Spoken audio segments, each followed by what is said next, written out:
Sunflowers coming up in there. Sebastian Kolgert and Elizabeth Ostendorf have learned to enjoy the simple things in life. In 2012, the two came to East Lansing from Germany to work at MSU as researchers. But it wasn't long before Elizabeth's studies would come to a screeching halt. 911.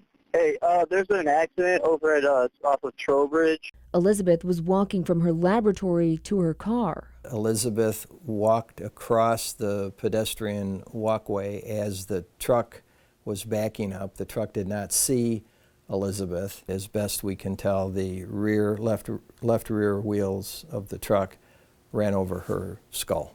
She sustained serious injuries, including a traumatic brain injury. She actually had a stroke in her brainstem that caused her to have what's called locked-in syndrome. And it's a condition where ultimately an individual is conscious and aware of what's going on. Cognitively, they're intact, but physically, they are basically paralyzed within their body. They are locked in.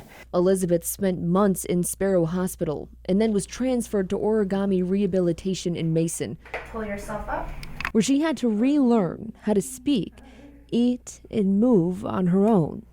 Good. Elizabeth fought for her life in the hospital and through rehab. But in the courtroom, a complicated legal fight was brewing over what Elizabeth would be entitled to. This is her attorney, George Sinus. The case involved a very unique issue of law as to whether Elizabeth had a right to pursue a liability claim against Michigan State, or whether her rights were only to draw workers' compensation benefits. You can't do both. But it's more complex than that. There's a provision in the workmen's compensation law that only applies to people like Elizabeth. Foreign nationals who were here in Michigan doing scientific research. And that provision says that those people are not entitled to workers' compensation benefits. So what Elizabeth could do is pursue a liability claim through MSU. So the case went to court. Michigan State took the position workers' comp isn't answerable here. Liability insurance is answerable. But Michigan State's insurance, United Educators, disagreed. Michigan State University's insurance company argued that that provision did not apply to Elizabeth, that she was in fact entitled to workers' comp, and therefore she had to take the comp and couldn't sue Michigan State. So instead of Elizabeth versus the university, it became the university versus their insurance company. Over the next 6 years, Elizabeth's case jumped from courtroom to courtroom. What did you think about it taking so long? I mean, it's very, very frustrating. You also want to plan your life a little bit. And, you know, you just don't want to basically be in limbo, just waiting for things to happen. During that time, 13 different judges all ruled in Elizabeth's favor. All of those judges agreed she was entitled to go to trial against Michigan State.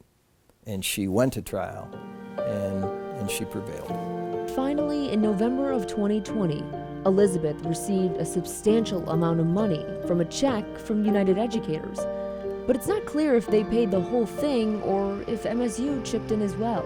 And I've been representing seriously injured people for close to 40 years, but I can't recall a case that was as legally complicated as this one. But George Sinus says there was more to take away from this case than just a win in court. For the lawyers on the case, we learned a lot, and I don't mean law.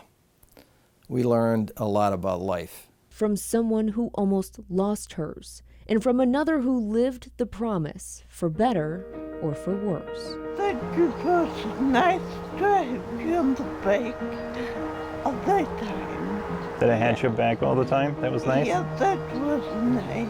Yeah. Thank you. Oh yeah, you're welcome.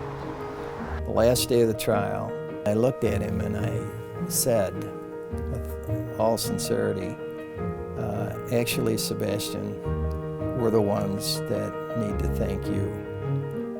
You showed us what love was. Justice prevailed and so did love.